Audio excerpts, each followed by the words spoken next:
অফিসের চেয়ারে জগদ্ধাত্রীকে বসিয়ে মুখার্জি বাড়ি থেকে বিদায় নিল দুর্গা। বিস্তারিত জানতে লাইক দিয়ে সাথে থাকুন। জগদ্ধাত্রী ধারাবাহিকে ইতিমধ্যেই আমরা দেখতে পেরেছি যে সামনেই দুর্গার এঙ্গেজমেন্ট, আর ওই এঙ্গেজমেন্টের পরেই দুর্গার বিয়ে হবে। দুর্গা বিয়ে করে শ্বশুর বাড়িতে চলে যাবে। তবে শ্বশুর বাড়িতে যাওয়ার আগে দুর্গা তার সমস্ত দায়িত্ব অন্য কাউকে দিয়ে যাবে। কিন্তু দুর্গা তার এই দায়িত্বগুলো কাকে দিয়ে যাবে?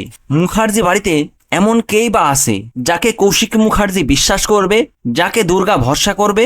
হ্যাঁ, একজন আছে, আর সে হলো দুর্গার মা জগদ্ধাত্রী। দুর্গা বিয়ে করে মুখার্জি বাড়ি থেকে শ্বশুর বাড়িতে যাওয়ার আগে তার সমস্ত দায়িত্ব জগদ্ধাত্রীর হাতে তুলে দিয়ে যাবে। অফিসের চেয়ারে দুর্গা তার মা জগদ্ধাত্রীকে বসাবে।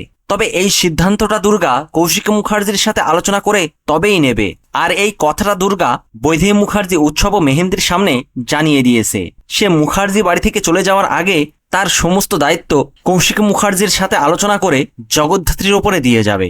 আর এই সবটা শুনে উৎসব, বৈদেহী মুখার্জি ও মেহেন্দি রীতিমতো চমকে যায়। কেননা তারা ভেবেছিল দুর্গা মুখার্জি বাড়ি থেকে চলে যাওয়ার পর উৎসব ও মেহেন্দি মুখার্জি পরিবারের মাথায় বসবে, কিন্তু তাদের সেই আশাই গুড়ে বালি। মুখার্জি পরিবারের মাথায় জগদ্ধাত্রী বসবে। হ্যাঁ বন্ধুরা, মুখার্জি বাড়ি থেকে বিদায় নিয়ে দুর্গা যখন শ্বশুর বাড়িতে যাবে, তখন দুর্গা মুখার্জি পরিবারের চেয়ারে তার মা জগদ্ধাত্রীকে বসিয়ে যাবে। আর এই সমস্ত চমক আপনারা দেখতে পারবেন জগদ্ধাত্রী ধারাবাহিকের আগামী পর্বগুলোতে।